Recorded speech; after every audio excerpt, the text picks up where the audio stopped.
Welcome to Linda's Corner. My name is Linda Bjork. For today's episode, I will be sharing an excerpt from one of my books called You Got This, An Action Plan to Calm Fear, Anxiety, Worry, and Stress. With all the disturbing current events we're facing, people all around the world are experiencing overwhelmingly high levels of stress right now.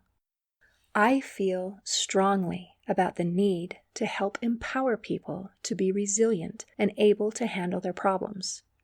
You Got This is a thoroughly researched, easy-to-read, well-designed action plan to calm feelings of fear, anxiety, worry, and stress, with a wide variety of proven cognitive behavioral therapy techniques that empower people to regain a sense of peace and control in their lives.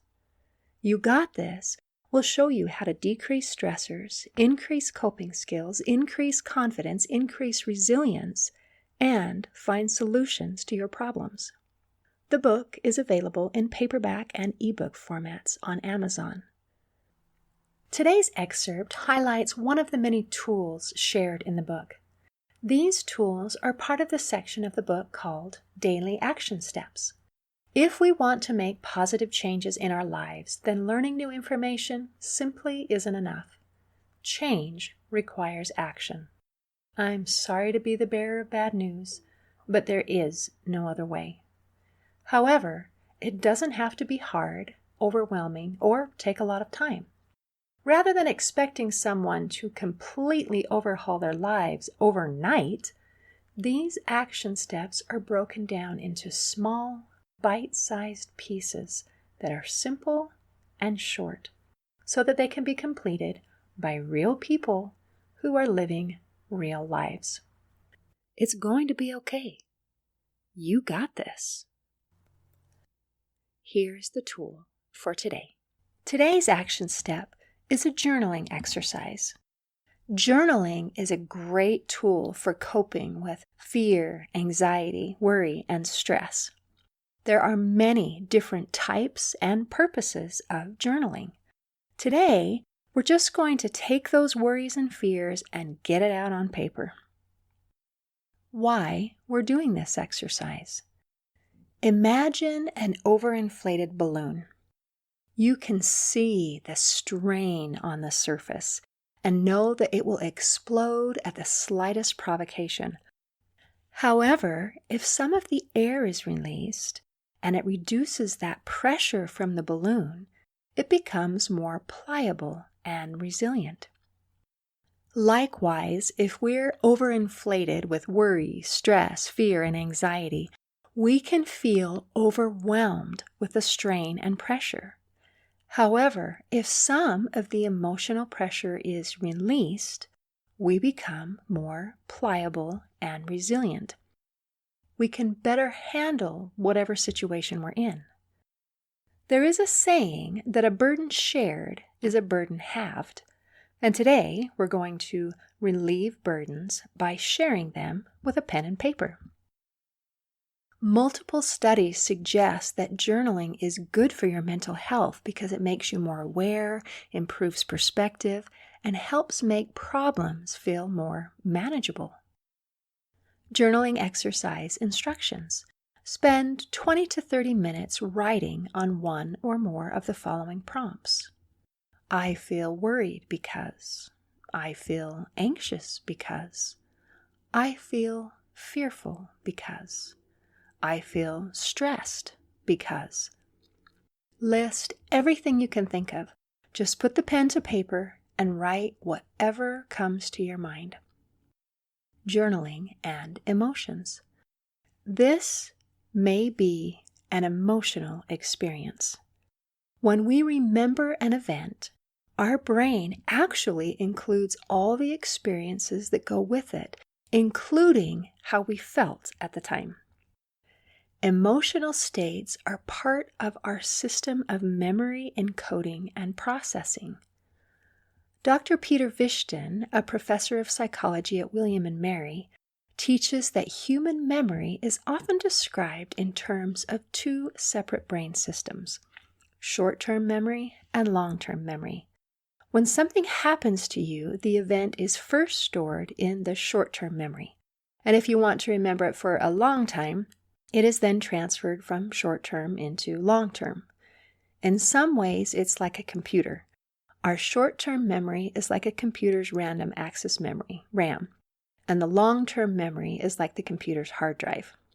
Your short-term memory has limited capacity, but it's easily accessed. The long-term memory may take longer to respond, but it can store a considerable quantity of data. When you create a long-term memory, you encode the specific information as well as extra related details. For example, you might recall external details such as the place and time of day. You also record your internal state of being, like your emotions, including any angers, fears, worries, and anxieties. Studies have shown that these attached emotions can even be passed to the next generation through our DNA. When you remember something, the process reverses. The memory goes from long-term to short-term so we can access it. It's sort of like checking it out from a memory library. When we recall an event, we also recall the emotions attached to those experiences, which have been recorded in our body. Next comes the exciting part.